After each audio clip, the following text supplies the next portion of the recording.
friends, how are you? I hope मेरे सारे viewers मेरी डायरी की तरफ ध्यान देते रहेंगे।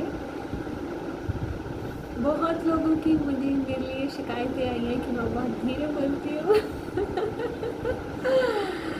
तो मैं पहले से शिकायत का एक्सक्यूज़ दे देती हूँ। धीरे बोलना अच्छी बात होती है, ठीक है। तेज़ बोलना, येलिंग करना इज़ नॉट गुड, ठीक है। आपको मेरी आवाज़ नहीं आती, आप स्पीकर लगा लो अगर आपने सुनना है। मैं आपको पक्का कहती हूँ कि जिसको वाकई में सुनना है ना, उसको ये एक्सक्यूज़ देने की ज़रूरत नहीं पड़ेगी या कंप्लेंट करने की ज़रूरत नहीं पड़ेगी कि मैं धीरे बोलती हूँ। क्योंकि बचपन से मैंने एक पापा से बात सीखी थी कि जब हम अपने टीचर से कुछ सुनते हैं तो हमें उनकी आंखों की तरफ देखना चाहिए, उनकी तरफ देखना चाहिए और हमारे कान जो है सिर्फ वहीं लगे रहने चाहिए, कहीं नहीं लगे रहना चाहिए। बाहर कोई चीज़ गिर गई, कोई टेक्स्ट गिर गया, कोई पेन गिर गया, कोई बच्चा गिर गया, कोई बोर्ड गिर गया, आपने नहीं देखना, आपने सिर्फ वहीं देखना है जहाँ टीचर बोल रहे हैं। क्योंकि अगर आपने टीचर के बोलने पे कोई ऐसी बात निकल गई जो उन्होंने बोली और आपके कानों तक नहीं पहुंची, तो आपने अपना क्लास वर्क ठीक नहीं किया। This is a hard instruction from my dad कि अपने टीचर की किसी बात को इग्नोर नहीं करना। तो भले ही आप होमवर्क मत करो। स्टार्टिंग में हमें लगता था ये क्या मतलब ये कैसी छूट है कि हम क्लास वर्क करें और होमवर्क में करें ना करें, मतलब मर्जी हमारी। बट हमारे को साथ में ये भी बताया गया था कि अगर कोई बात बताई जाती है तो उस पर सवाल नहीं करना, ऑब्ज़र्व करना कि क्यों कहा गया, क्यों तो लड़ाई होती है। ये मेरे पापा का डायलॉग है मेन, क्यों तो लड़ाई होती है। सवाल नहीं करना, सवाल जो आ रहा है मन में उसको मन ही मन ढूंढना है, समझना है। वो तब होगा जब आप अपने बड़ों पर विश्वास करते हैं। जब आप अपने बड़ों पर विश्वास करते हैं तो उस चीज़ का रीज़न ढूंढने की कोशिश करते हैं, तो उस सवाल तक खुद ब खुद पहुंच जाते हैं, बेटर पहुंचते हैं, बहुत अच्छे से पहुंचते हैं बजाय के पूछने के। जो बच्चे सवाल बहुत करते हैं, ये बात उनके लिए भी है।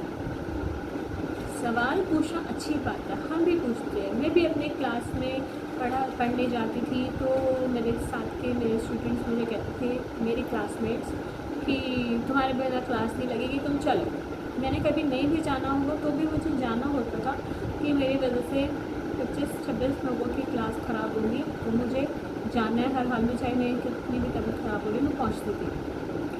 क्योंकि मैं सवाल करती थी और मेरे सवालों से बच्चों को समझ आता था, यार अच्छा ये है सब्जेक्ट, इसमें ये बातें हैं।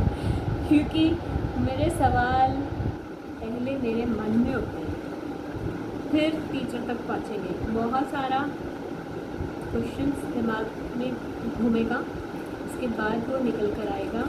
फिर उसका बंच ऑफ क्वेश्चंस हम किसी दिन क्लास में जाके क्लैरिटी के लिए जब पेश करते हैं तो टीचर के ऊपर जो क्लास पढ़ते हैं तो उनको पढ़कर आना पड़ता है। ये मेरे साथ हमेशा ही होता है। मेरे उर्दू के टीचर थे, उन्होंने मुझे बताया एक दिन कि तुम्हारी वजह से मैं पढ़ के आती हूँ, कहीं तुमने कोई सवाल पूछ लिया जवाब नहीं दे पाई तो मेरी इंसल्ट हो जाएगी। वो डरती थी मुझसे। तो उसी क्लास के एंड में, लास्ट सेशन के एंड में मुझे उन्होंने बताई ये बात। तो यहाँ मैं दो बातें कह रही हूँ कि सवाल पूछना अच्छी बात है और सवाल पूछना अच्छी बात नहीं है। तो वो ध्यान रखना है आपने कि कब सवाल पूछना है और कब नहीं पूछना है। पहले सवालों को अपने अंदर टटोलो, आपसे जब नहीं हो पाएगा उसके बाद में लास्ट में जाके वो बंच ऑफ क्वेश्चंस आप अपना तो उसके ऊपर भी डालने वो डाल सकते हो, ताकि आपको क्लैरिटी मिलने वाले दिन क्लैरिटी मिल जाए। उस टाइम वो सवाल क्यों के फॉर्म में नहीं होगा, ऐसा क्यों नेगेटिव फॉर्म नहीं रह जाएगा, वो उस टाइम तक पॉजिटिव फॉर्म हो चुका होगा। क्योंकि जब आपके मन में पहले सवाल होता है तो आप नेगेटिव होते हो, जब आपके पास सवालों के बंच हो जाते हैं। बंच कैसे होता है, कुछ चीज़ें आपने स्टेप पढ़ा, स्टेप में गए, उसके साथ डेप्थ में चले जाओगे। जब आप चीज़ों की डेप्थ में चले जाते हो तो क्योंकि आपकी स्टार्टिंग विश्वास से हुई थी तो आप नेगेटिव नहीं होते हो। तो इसीलिए सवाल करना अच्छी बात है, लेकिन तब जब आपने विश्वास करके उस चीज़ को समझा था और उसके बाद में आपने सवाल किए थे, तो आपका एक सवाल जायज़ बनता है कि हाँ, अब आप जो पूछ रहे हो उसमें नेगेटिव फॉर्म नहीं है। आप पूछ रहे हो कि ये कैसे होगा, इसे कैसे सॉल्व किया जाए, में कहीं आपका शक नहीं आ रहा, विश्वास आ रहा है। अब आप शक नहीं करते कि ये काम होगा कि नहीं होगा। अब आप इस पोजीशन पे आ चुके हैं कि होगा, लेकिन कैसे होगा मुझे वो जानना है। दोनों बात में फ़र्क हो गया ना। अब जब आप शक कर रहे थे तो आपका दिमाग दुख रहा था, आप परेशानी में थे, लेकिन जब आप उस सवाल का हल लेने जा रहे हो तो आप एक बहुत सुकून में होते हो। आपको पता है मुझे यहाँ से जवाब मिल जाएगा। आप विश्वास में आ रहे हो। तब जब विश्वास में आप आ रहे हो तो आपको सॉल्यूशंस मिलेंगे। जब सॉल्यूशंस मिलेंगे तो आपको वहाँ पे बॉन्ड अच्छा रहेगा उसके साथ जो आपको सॉल्यूशन दे रहा है।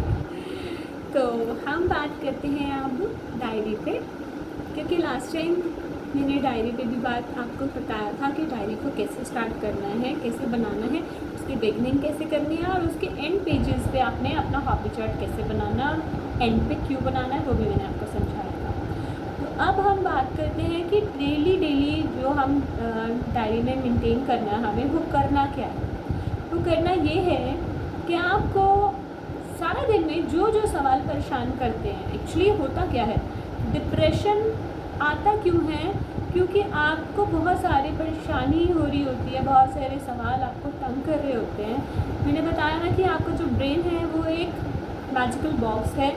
जब वो उसके अंदर बहुत सारी डायमेंशंस में अलग अलग वेज में परेशानियाँ घूम रही होती हैं, तो वो परेशानियाँ जब आपको इरिटेट करती हैं, इरिटेशन बढ़ जाती है और आप संभाल नहीं पाते हो कि किस सवाल का जवाब मैं क्या दूँ, किसको दूँ, कैसे करूँ, क्या क्यों किंतु परंतु सब परेशानियाँ इकट्ठी आपको परेशान करती है। तब आपको किसी जवाब में आप फंस नहीं पाते हो। आपको समझ नहीं आता मैं इसको पहले अटेंड करूँ या इसको करूँ या इसको करूँ। ये सारे सवाल जो आपको घेरा बनाकर तंग करते हैं, तो उसमें आपको सॉल्यूशन कैसे मिलेगा कि आप 1 बाय 1 सबको बारी दोगे। अब 1 बाय 1 आप ऐसे बारी नहीं दे पाओगे, तो उसके लिए आपको डायरी का हेल्प लेनी पड़ेगी। आपको जब एक अभी सवाल है, सपोज आप कोई काम में लगे हुए हो और आपको उस काम को करते हुए 10-20 बातें और परेशान कर रही हैं, तो 10-20 बातें आपको और परेशान कर रही है ना, उसमें से जो मेजर प्रॉब्लम है सबसे पहले टॉप ऑफ द लिस्ट उसको लिख लो। फिर उसके बाद में जो और परेशानी है आप उनको लिख लो। सपोज़ आपके जो पेंडिंग काम है कि आपको कपड़े आयरन कराने हैं, आपको वॉश करने हैं, आपको घर की सफाई करानी है, मेड ने आना है या खुद करनी है, या खाना बनाना है, आपको कोई प्रोजेक्ट पे काम करना है, आपको दिन भर के सारे कामों में जो जो आपको लगता है ज़रूरी काम है वो सब पता तो है, लेकिन उनकी पेंडेंसी ऐसे बढ़ रही है कि आपको समझ नहीं आ रहा कि कौन सा काम पहले करना है, कौन सा काम बाद में करना है, और एक काम कितने दिन तक लटक रहा है।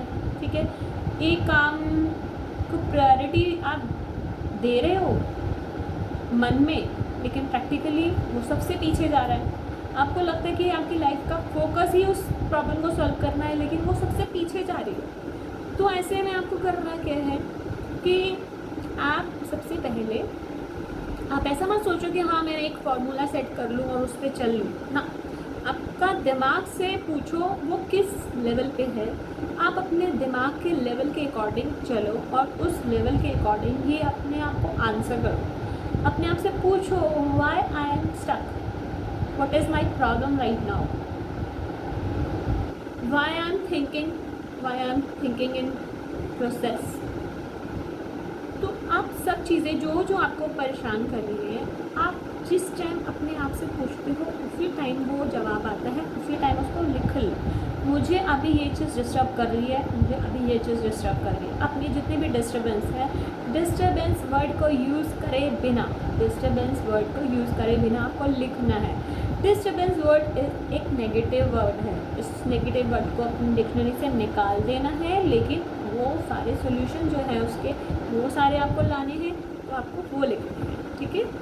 जैसे मैंने अभी आपको रिमार्क करके बताया कि डिस्टर्बेंस वर्ड एक नेगेटिव वर्ड है, उसको निकालना है। वो कैसे? उसी तरीके से एक और वर्ड मैं आपको बताती हूँ, फ्रस्ट्रेशन। आप कहते हो मुझे, मैं फ्रस्ट्रेटेड हो जाता हूँ या हो जाती हूँ। आप जब तक ये बात कहना नहीं छोड़ोगे ना, तब तक फ्रस्ट्रेटेड रहोगे। इसीलिए ये वर्ड यूज़ करना अपने लिए स्पेशली छोड़ दो। मैं फ्रस्ट्रेटेड हूँ कहना छोड़ दो, बिल्कुल छोड़ दो। जब आप ये कहोगे कि I can do anything, I can do everything, every task, I can do every task, I am capable, I am able to do anything। अपने आप को कहो, अपने आप को कहो। कमी कुछ नहीं है आपके अंदर, किसी चीज़ की कमी नहीं है आपके अंदर। आप रिप्रेजेंटेबल हो, ठीक है, आप प्रेजेंटेबल भी हो। तो अगर प्रेजेंट करने के काबिल हो और रिप्रेजेंट करने के काबिल हो, दोनों बातों में फ़र्क को थोड़ा थोड़ा समझो। अगर प्रेजेंटेबल हो यानी कि आप प्रेजेंट जो आपने प्रेजेंट किया है वो अच्छा है। रिप्रेजेंटेबल, अगर आपने पहले गलती कर दी थी उसको दोबारा सुधार लो, कोई बात नहीं है। जो आपकी गलती देख रहा है वो भी कभी आपकी पोजीशन से निकला होगा ना, तो क्यों किसी से डरते हो? बिल्कुल डरना छोड़ दो, डरने की कोई ज़रूरत नहीं है। आप अपने आप को पॉजिटिव थिंकिंग के टब में डुबो दो और हमेशा ये सोचो कि डिक्शनरी में जितने भी नेगेटिव वर्ड्स हैं वो मेरे लिए नहीं है। फ्रेजेस की लाइंस आप देखो, पढ़ो, जितने भी इंग्लिश के फ्रेजेस हैं, हिंदी के लोकोक्तियाँ हैं, मुहावरे हैं, पंजाबी की लोकोक्तियाँ हैं, उर्दू की हैं, आप उनको सबको नज़र डालो। आप देखो कि उसमें से जो जो लाइंस आप पढ़ रहे हो उसमें जो भी नेगेटिव है ना उसको थ्रो कर दो, जो पॉजिटिव है उसको गेन कर दो। गेन एक्सेप्ट करोगे तो गेन अपने आप हो जाएगा। आप एक्सेप्ट करो, जब पहले एक्सेप्ट करोगे तो आपकी लाइन जो है ना पॉजिटिव हो जाएगी, आपका वे ऑफ थिंकिंग जो है वो पॉजिटिव हो जाएगा, आप खुद पॉजिटिव हो जाओगे, आप पॉन्ड बन जाओगे पॉजिटिविटी का लिटरली आप पॉन्ड बन जाओगे। तो आपको पूरी बातें अपने दिमाग से निकालनी है, आपने फ्रस्ट्रेशन बिल्कुल दूर कर देनी है, खुद ही ऐसे ही निकलेगी। जैसे आप पिल्स लेते हैं, कोई भी चीज़ आपको परेशान कर रही है, मैं आपको यहाँ पे एक चीज़ और बताती हूँ। दवाइयाँ कौन खाते हैं? क्योंकि मैंने ना टॉपिक आज के लिए डिप्रेशन। दवाइयाँ कौन खाते हैं? जो मजबूर होते हैं, जो बेचारे होते हैं, जो आलसी होते हैं, या जो ढीठ होते हैं। और दवाई कोई नहीं खाएगा देखो, जो बुज़ुर्ग हैं उनके लिए मैं ये बोलूँगी, वो बेचारे मजबूर हो चुके हैं, अब उनके पास कोई रास्ता नज़र नहीं आता है ना, या किसी का एक्सीडेंट हो गया, खुदा ना खास्ता कोई ऐसी कोई परेशानी आ जाती है कि बिना दवाइयों के, बिना इंजेक्शन के आपको कुछ सॉल्यूशन मिल ही नहीं रहा, तो वो सब चीज़ें करनी ज़रूरी हो जाती है। लेकिन अगर आप एक नॉर्मल लाइफ जी रहे हैं, नॉर्मल लाइफ में सिर्फ ऊपर की परेशानी आपको परेशान कर रही है और आप दवाइयाँ खा रहे हो, तो टू बी वेरी फ्रैंक आप अपने आप को कमज़ोर खुद बना रहे हो। हम अपनी रिश्तेदारियों में अगर देखें ना, तो हर एक के पास एक मिठाई का डब्बा है। मिठाई का डब्बा समझते हैं आप? यानी कि एक मेडिसिन बॉक्स उसके सबके पास होता है, सब अपना कैरी करके चलते हैं। मतलब जैसे हम लोग सोचते हैं कि हमारे पास ATM card, debit card, metro card और कुछ कैश, कुछ Aadhaar card, voter card, PAN card, ये बेसिक चीज़ें हमारे पास ज़रूर होनी चाहिए। वैसे वो लोग समझते हैं कि हमारे पास हमारी दवाइयाँ ज़रूर होनी चाहिए। मतलब BP लो, BP हाई, शुगर, सॉरी मैं दवाइयों के नाम और बीमारियों के नाम गिनना नहीं चाहती हूँ, छोड़ दो छोड़ दो छोड़ दो, मुझे उधर देखना ही नहीं है। वो सब चीज़ें जो होती हैं ना, वो क्यों होती है? क्योंकि उन्होंने सोच लिया कि हम इसी के लिए बने हैं, उनको डॉक्टर से बोला हुआ है कि ये सब चीज़ें आपको ज़िंदगी भर चलेंगी। मैं आपको एक छोटा सा एग्जांपल दे देती हूँ यहाँ पे। 1998 में मुझे स्पेक्स लगे थे, मुझे स्पेक्स लगे 0.25 नंबर पे। उसके बाद वो नंबर धीरे धीरे करके, नहीं धीरे नहीं बल्कि स्पीड में ही 1.5 तक चला गया। और मुझे डॉक्टर ने कहा था कि आपको हर टाइम स्पेक्स लगा कर रखने हैं, हर टाइम। अभी भी मेरी आंखों में थोड़ा थोड़ा दर्द हो रहा है, बट मैं स्पेक्स नहीं लगाती, बहुत रेयरली लगाती हूँ, बहुत रेयरली जब मेरे को बहुत ज़्यादा स्ट्रेस पड़ता है। मैं अवॉइड नहीं कर रही हूँ किसी चीज़ को या क्रॉस नहीं कर रही हूँ मैं किसी चीज़ को, लेकिन आदत नहीं डालनी चाहिए किसी बात की। मैंने आपको एक बार पहले भी वीडियो में बताया था, मेरी वीडियो अगर आप चेक करना चाहें, बुरी आदत और अच्छी आदत, तो उसमें आपको पता चल जाएगा कि आदत नहीं डालनी चाहिए, आदत नहीं डालनी चाहिए। आदत बुरी चीज़ होती है। तो अगर आपको आँखों में दर्द हो रहा है तो आप आँखों को ठंडक दीजिए।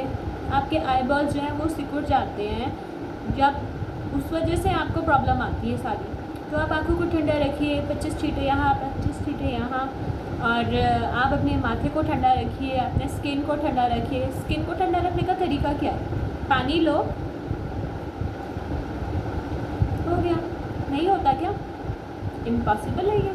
क्या ये इम्पॉसिबल है? इजी है और पॉसिबल है। करो फिर, टाइम दो अपने आप को।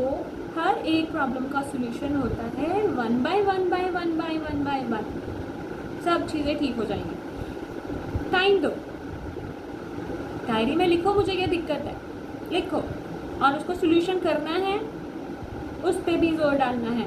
जब आप अपने प्रॉब्लम्स को लिखोगे, फिर उसके बाद उस पर विचारोगे, उसको सर्च करो, कहीं से भी उसका सॉल्यूशन निकालना है। भाई बहुत तरीके हैं सॉल्यूशन निकालने के, कितने सारे यूट्यूब में आपको चैनल्स मिल जाएंगे जो हर प्रॉब्लम का सॉल्यूशन दे रहे हैं।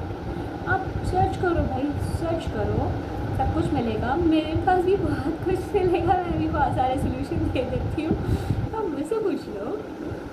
मतलब सॉल्यूशन ही सॉल्यूशन है, house of solution, house of solution है।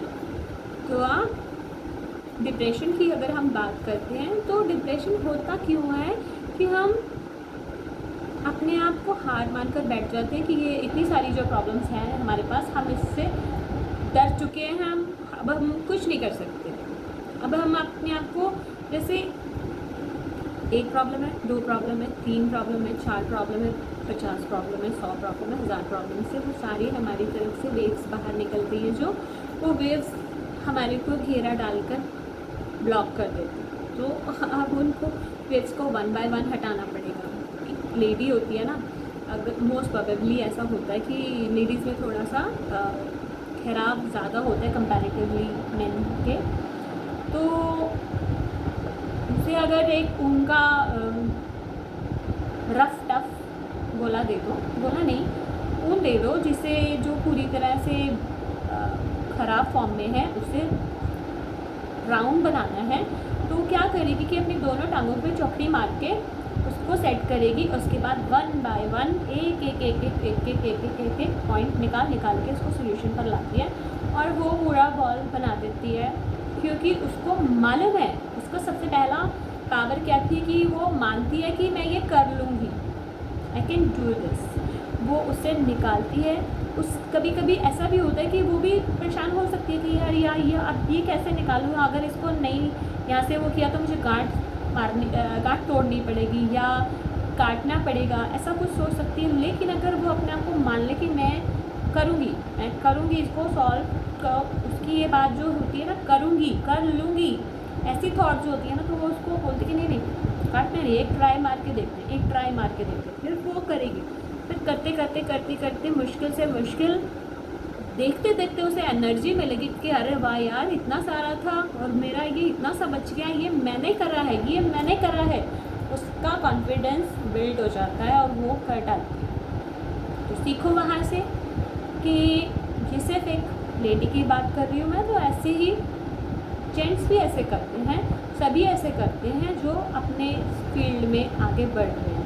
कोई प्रोजेक्ट होता है, किसी जगह पर आप फंस जाते हो, कोई मैकेनिकल कोई इशू है, आपको लगता है कि अगर मैंने इस वायर को इस वायर से जोड़ दिया तो मुझे करंट लग सकता है, लेकिन आप सोचते हो कि नहीं, अगर ऐसा नहीं हुआ तो ऐसा कर लेंगे, अगर वैसा नहीं हुआ तो वैसा कर लेंगे। तो दोनों पॉइंट्स आप सोच कर चलते हो। बाई चांस अगर मुझे करंट लग गया तो उसका क्या सोल्यूशन है मेरे पास, कि मैं अपना बचाव क्या कर सकता हूँ, रेमेडी क्या है मेरे पास, तो उसकी रेमेडी को भी अपने पास रख लेता है। सपोज़ आप लकड़ी का कोई पीस पकड़ के बैठो और ट्राई कर लो तो बचाव भी हो सकता है। फिर उसको पता चल जाएगा कि ये काम करने से ऐसा हुआ था और वो काम करने से वैसा हुआ था, तो जो स्टकनेस थी वो उसने क्लियर कर दी। तो कहने का मतलब ये है कि हर किसी इंसान के अंदर ये एबिलिटी होती है कि अगर वो अपने आप को थोड़ा सा ठहराव में ले आए, अगर वो अपने आप को पॉजिटिव मोड में ले जाए तो वो सोल्यूशन पर जा सकता है। हर इंसान के अंदर ये एबिलिटी होती है, चाहे उसकी 2 टांगें हैं, चाहे उसकी 1 टांग है, चाहे उसकी 1.5 टांग है, चाहे उसका शरीर का कोई हिस्सा टूटा हुआ है। बहुत डरने की बात है ये, लेकिन बहुत आत्मविश्वासी लोग होते हैं जिनके पास पूरा शरीर नहीं भी होता। कभी कभी किसी के पास धड़कनें भी कम होती हैं, उसे पता है कि मैं डेडलाइन पर जा रहा हूँ, फिर भी उनके अंदर हौसले होते हैं। बहुत लोग हैं जिनके पास हौसले होते हैं, तो आप उनसे भी सीख सकते हो कि पॉजिटिविटी क्या होती है। पॉजिटिविटी बहुत बहुत बहुत बहुत बड़ी ताकत होती है, बहुत बड़ी ताकत। उससे जो नहीं हो सकता वो भी हो सकता है। इम्पॉसिबल को पॉसिबल कैसे करना है वो उसी से पता चलता है, पॉजिटिविटी से ही पता चलता है। तो जो आपको डिप्रेशन है उसका सोल्यूशन ये है कि आप जो अपनी प्रॉब्लम्स को लिख रहे हो कि मुझे ये प्रॉब्लम्स है, फिर उसको प्रॉब्लम्स को सॉल्व करने के तरीके आप ढूंढोगे। तरीके कैसे ढूंढने हैं, तरीका ढूंढने का भी मैं आपको तरीका बताती हूँ कि जब आप बहुत परेशान हो उस टाइम सिर्फ प्रॉब्लम्स लिख लो। जिस टाइम आप थोड़ा सा हल्के हो, आपका लोड कम है दिमाग के ऊपर, उस टाइम आप उस पर नज़र डालो कि कौन सा काम है जो मैं अभी कर सकता हूँ, उसको कर डालो और उस पर टिक कर दो। टिक करने पे उसको अभी तो आपको नहीं समझ आ रहा, लेकिन जब जब जब जब जो काम आप करते जाओगे रूटीन वाइज, उस काम पे जब आप टिक देखोगे ना, अभी मान लो आपने 25 चीज़ों की लिस्ट बनाई कि मेरे ये काम स्टक है, मुझे लाइफ में ये चाहिए, मुझे वो चाहिए, मुझे ऐसा करना था, मुझे वैसा करना है, ऐसा मैं कर नहीं पा रहा या कर नहीं पा रही, तो आप वो 25 पॉइंट जो हैं आपने लगा दिए और आपको अभी लग रहा है कि ये सारे इम्पॉसिबल हैं, इसमें से मैं एक काम भी अभी नहीं कर सकता।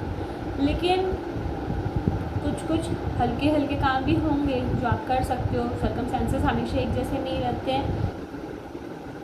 जब परमात्मा देखता है कि आपने मन बना लिया है कि मैंने प्रॉब्लम के सॉल्यूशन करने हैं, तो वो आपको अपनी अथॉरिटी से बहुत सारी चीज़ें इजी करके भी देता है, क्योंकि पहला स्टेप आपने ले लिया तो दूसरा, तीसरा, चौथा, 5वां स्टेप आगे बढ़ने के लिए परमात्मा रिसोर्सेज भी देता है आपको। ये हमेशा याद रखना, ये हमेशा याद रखने वाली चीज़ है कि जब हम पॉजिटिव हो जाते हैं तो परमात्मा भी हमारे बहुत सारे द्वार खोल देता है।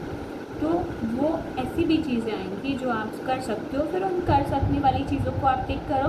फिर आपको पता लगेगा कि यार 25 में से कभी एक टाइम था जो मैं 1 या 2 चीज़ें कर सकता था, अभी तो मैंने 6, 7, 8 कर लिए। तो वहाँ से आपको अंदर एक खुशी सी महसूस होगी कि ये चीज़ें मैंने कर ली है। एक टाइम था जब मुझे लगता था कि मैं ये नहीं कर सकता, लेकिन अभी मैं 7-8 चीज़ें कर चुका हूँ, 9 चीज़ें कर चुका हूँ।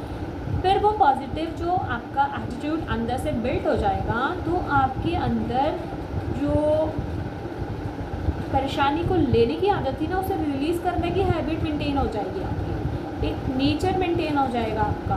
ठीक है, आपको पता लगने लग जाएगा, आपका दिल गवाही देने लग जाएगा, आपका मन गवाही देने लग जाएगा कि every problem can solve by efforts only, bye positive attitude only. आप अच्छी सोच के साथ में बहुत सारे प्रॉब्लम का सोल्यूशन कर सकते हैं, बहुत सारे प्रॉब्लम का सोल्यूशन कर सकते हैं। सारे सोल्यूशन असल में होते हैं आपके अंदर ही है। आप दूसरों की मदद ले सकते हो, आप एफर्ट्स के लिए भी मदद ले सकते हो, फिज़िकल हेल्प भी ले सकते हो। ठीक है, आप किसी से गाइडेंस भी ले सकते हो, आप अपने फ्रेंड्स से भी हेल्प ले सकते हो, वो आपको मैनेज करने में भी हेल्प कर सकते हैं। वो सारी चीज़ें आपको कैसे प्रोवाइड होंगी पॉजिटिविटी से, आपको देखना चाहिए कि मेरे आसपास में कौन लोग हैं जो मेरी मदद कर सकते हैं, कौन लोग हैं जो पॉजिटिव वाइब्स के हैं, आप उनसे हेल्प कीजिए। बहुत ही अच्छी चीज़ है। अगर आप चाहते हो कि आपके नॉन आपको हेल्प ना करें कि ताकि आपको किसी भी तरीके की इनसिक्योरिटी ना हो, तो आप किसी अननोन से भी हेल्प ले सकते हैं जो आपकी गर्दन तक नहीं पहुंच सकता। वो सिर्फ आपकी हेल्प कर सकता है, जब चाहो आप उसे ब्लॉक करके दूर कर सकते हो कि आपको इनसिक्योरिटी ना हो कि भाई ये बंदा कहीं मेरा मिसयूज़ ना करे, बंदा या बंदी, ठीक है। क्योंकि वो आपको गाइड करने की इच्छा रखता है तो वो आपको गाइड कर सकता है। अगर आपसे वो गलत बात करेगा तो आप उसे ब्लॉक कर सकते हो, आप उसे हटा सकते हो। आपको उसको उसके अपने राज नहीं देने हैं, आपको उसको प्रॉब्लम बताना है, अपने बारे में पूरी चीज़ें डिटेल नहीं देनी है, अपनी बेसिक चीज़ें नहीं बतानी, आप कहाँ रहते हो, क्या नहीं हो, कुछ नहीं बताना। आपको सिर्फ प्रॉब्लम बताना है। अननोन मतलब आपको जैसे कुछ नहीं, आपको अपनी डिटेल देनी है, बस अपने बारे में, अपनी प्रॉब्लम के बारे में बताओ, प्रॉब्लम का सलूशन लो, नाटक बंद, ठीक है। तो अब ऐसे करके अपना दिमाग खोलो, सब चीज़ें आपके पास है अवेलेबल, सब कुछ हो जाता है, ठीक है। अच्छा, और क्या पॉइंट रह गया था मेरा? दवाइयों का। दवाइयों वाला बताती हूँ मैं। दवाई का क्या है कि जैसे सपोज़ डॉक्टर ने आपको लिख के दिया, आपको विटामिन सी खाना है, आपको विटामिन ए खाना है, विटामिन डी खाना है, आपको विटामिन ई लेना है, सब कुछ आपको लिख कर दे दिया। अब आप क्या करोगे? जाके केमिस्ट के पास, लो जी कैप्सूल लो, A B C D E, वो दे देंगे और आप खा लोगे। तो समझदारी थोड़ी सी ये कर लो कि गूगल पे जाओ। जब आप छोटे थे 8, 9, 10 कभी भी, जब साइंस होगी आपके पास में, तो आपने पढ़ा होगा कि हमारी बॉडी में विटामिन ए किस चीज़ से मिलता है, जैसे पपाया से, टमाटो से, और किससे मिलता है? आंवला से। और विटामिन सी भी आंवला से मिलता है, मौसमी, कीनू, माल्टा, नींबू, ऑरेंज, इन सब चीज़ों से विटामिन सी मिलता है आपको। और धूप से आपको विटामिन डी मिलता है। विटामिन ई किससे मिलता है? हरी सब्जियों से मिल जाता है। और क्या रह गया? बस, ठीक है, बेसिक चीज़ें हो गई। तो ये चीज़ें जो आपको मिलती हैं, आप ये डायरेक्ट क्यों नहीं ले लेते जब आपको पता है कि ये डायरेक्ट इन चीज़ों से मिलती है? अब देखो ना, अगर आप सपोज़ संतरे लेकर बैठे हो, आप सोचो कि मुझे डॉक्टर ने बोला कि मुझे विटामिन सी खाना है, तो आप अकेले थोड़ी ना खाओगे, पूरी फैमिली के साथ खाओगे, खुद खाओ, दूसरों को खिलाओ। दवाई खाओगे तो किसी कहते नहीं खा लो विटामिन सी खा लो नहीं कह सकते ना। तो संतरे पूछो, सबको खिलाओ, पूरे टब्बर को खिलाओ, सब आपको कहेंगे कितना अच्छा बच्चा है, कुछ भी अकेले नहीं खाता, सबको बांट के खाता है, आपकी तारीफ होगी, आपकी फैमिली में कितना अच्छा एटमॉस्फेयर बनेगा। सब जो डिप्रेशन में जा रहा है वो भी बाहर आ जाएगा, उसे कुछ पूछने वाला होगा तो वो डिप्रेशन में जाएगा ही नहीं, पहली बात तो। लेकिन अगर आपको दिख गया कोई मरीज़ ऐसा दिख गया कि हाँ भई ये डिप्रेशन में है, तो उसे खिलाओ पिलाओ, मौज कराओ, उससे बातें करो। जब वो उसे लगेगा ना कि मुझे कोई फैसिलिटेट कर रहा है, तो वो डिप्रेशन में जाएगा ही नहीं, उड़ जाएगा, उसका डिप्रेशन छू हो जाएगा, छू गायब। तो डिप्रेशन से मतलब डिप्रेशन को भगाने का तरीका यही है कि be a good family member, be a good family member. आप खुद अच्छे बन जाओ। मैं कहती हूँ आपको कोई नहीं पूछता पूरे टब्बर में, पूरे घर में, 2 लोग के परिवार में, 4 लोग के, 6 लोग के, 10, 12, 25 जितने भी आपके फैमिली मेम्बर्स, आपको कोई नहीं पूछता। आप पूछ लो सबको, आप पूछ लो। ज़रूरी है कि किसी के ऊपर डिपेंड होना है कि कोई मुझे पूछे आके। अगर आप पूछोगे तो आप भी डिप्रेशन में नहीं जाओगे, ये तो आपके भी तो फ़ायदे की बात है ना। तो डिप्रेशन से निकलने का तरीका ये है कि किसी से इच्छा मत रखो कि कोई आपकी सेवा करे, आप लग जाओ सेवा करने। अरे गुरुद्वारे, मंदिर, मस्जिद, कहीं पर भी आप जहाँ भी जाना आपको पसंद है, आप जाओ, आप सेवा करो, लोगों को हेल्प करो, लंगर प्रसाद बनाओ, जाके वॉशरूम जाके साफ़ करो, शेंट साफ़ करो। डिप्रेशन क्या चीज़ है यार, क्या चीज़ है डिप्रेशन? भूल जाओगे, डिप्रेशन कुछ नहीं रहेगा। 4 लोगों से बातें करोगे, सेवा करने में जब आपको आनंद आएगा ना कि बेटा ज़रा यहाँ से वो प्रसादे पकड़ाना, बेटा ज़रा वहाँ रख देना, आपको बेटा बेटा सुनकर भी मज़ा आ जाएगा। आपको लगता है कि आप बुज़ुर्ग हो, आपसे कोई बुज़ुर्ग वहाँ मिल जाएगा और वो आपको प्यार से बुलाएगा तो भी आपको अच्छा लगेगा। कोई छोटी बच्ची आ जाएगी, कोई बच्चा आ जाएगा, वो आपको बोलेगा आंटी जी ये ज़रा यहाँ ये रख दो प्लीज़, ये मुझे पकड़ा दो कि मैं कर लूँ। जब ऐसी बातें आप सुनोगे किसी से, या अंकल जी, तो देखो व्यूअर्स तो बहुत सारे हैं, मुझे नहीं पता कौन कौन सुन रहे हैं, तो सभी सुन रहे हैं मेरे हिसाब से। तो मैं सबके हिसाब से बात कर रही हूँ कि आपको जो जो मिलेगा वो आपको अच्छा ही लगेगा, क्योंकि वो भी सेवा भाव से आया, आप भी सेवा भाव से आए। झगड़े का कोई सवाल नहीं। हो सकता है कि चलो वहाँ पे कोई झगड़ा ही मिल गया, तो आप उसे प्यार से समझाते हो कि बेटा ये आराम से बात करके आप सेवा करने आए हो।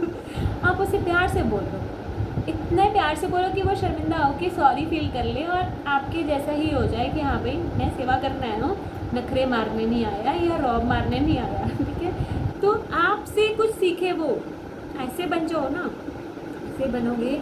किसी को क्या पता कि आपके अंदर डिप्रेशन था? अभी स्टार्ट कर दो, अभी स्टार्ट कर दो। आपको पता चल गया ना कि डिप्रेशन से बचने के तरीके क्या हैं। एक्टिव हो जाओ, एक्टिव, इधर उधर उधर उधर, जहाँ आपको समझ आती है कि यहाँ जाने से मुझे कुछ अच्छा माहौल मिल रहा है वहाँ जाओ। ज़रूरी नहीं है कि फ़न करना, मूवी देखना या शोर मचाने से ही आपका डिप्रेशन दूर जाएगा। जो काम आपको अच्छे लगते हैं वो करो। किसी क्लास को ज्वाइन कर लो, जो आपको, मैं कहती हूँ कि हॉबी चार्ट बनाओ, तो उसमें से निकालो कि कौन सा काम है जो मुझे पसंद आ रहा है, मुझे ये करना है, उसे करो।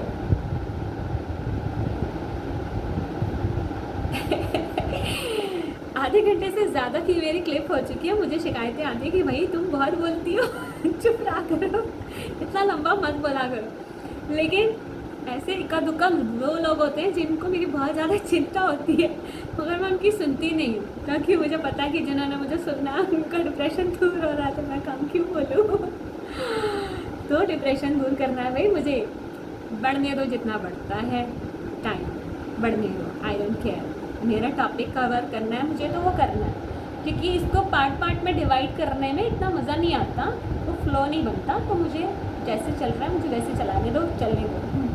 क्योंकि जिसको प्रॉब्लम होती है ना उसे सुनना होता है, वो खुद डिमांड करते हैं कि भाई बात बताओ इस बारे में, क्योंकि वो जानना चाहते हैं कि प्रॉब्लम सॉल्व कैसे होगी, है ना।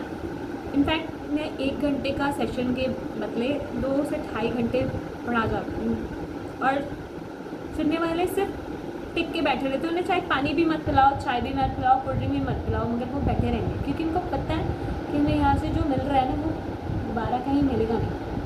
तो जिन्होंने नहीं आना वो भी आते हैं। तो मैं इतने वेल विशर्स लोगों की परवाह नहीं करती।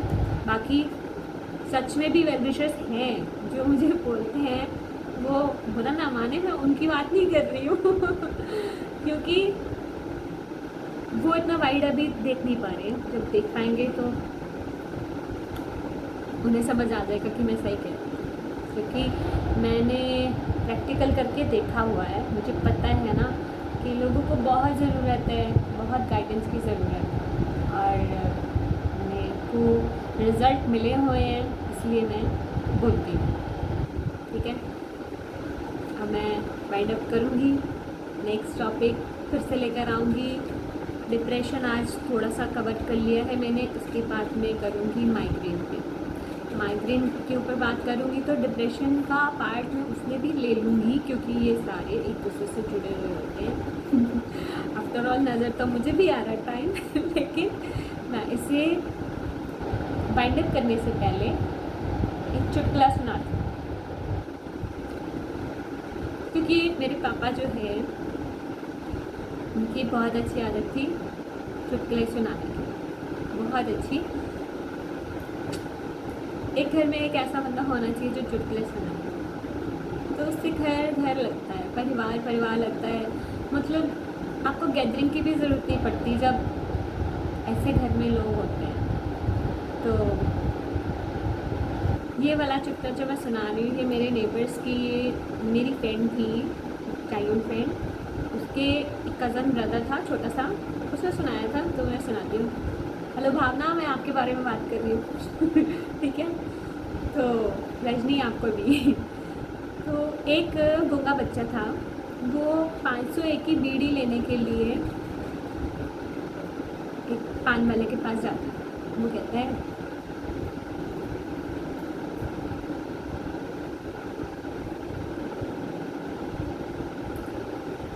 भैया, फटाक से चांटा पड़ता है उस बच्चे के, फटाक। तो वो बच्चा रो पड़ता है। अब रोते रोते वो अपने घर जाता है। उसके पापा आते हैं उसका कंधा पकड़ के कि भाई तुमने मेरे बेटे को मारा, तुम्हारी हिम्मत कैसे हो गई। मुझे गुस्सा करना नहीं आता, सॉरी। नहीं आता है जब फ्लो आता है तो आता है। लोग डर जाते हैं मेरे गुस्से से मगर मुझे बाद में लगता है कि ये सामने वाला डर गया। बाद में नहीं, डांटता है मुझे पता लग जाता है। फिर मैं उसको चुप करा के पानी पिलाती हूँ, भैया पानी पी लो वरना मैं उठने नहीं दूँगी तो वो तो होता क्या है कि वो कहता है कि इसकी मजाल कैसे हुई, इसने मेरे बच्चे के बारे में कैसे बोल दिया। उसने बोला कि इसने क्या बोल दिया। ये कहता है